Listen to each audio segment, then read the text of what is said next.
For this recipe, you only need 3, but if you're watching your sodium, only use, I don't know, 1 or 2. Make sure they can fit inside your casserole dish. A little bit of Tetris going on right there.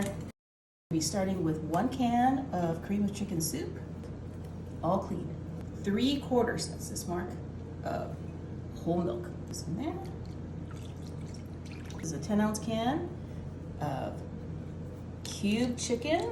Then we're gonna come in with those flavor packets. I decided I'm only gonna use 2. Stir just like that. Now we're gonna add some veggies. So I'm gonna start with this sweet white corn.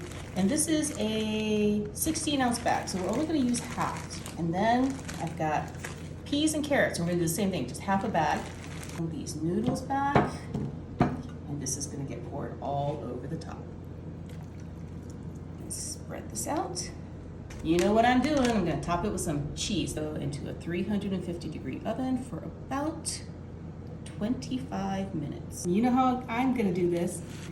Dig right into the middle. Okay. Look at that.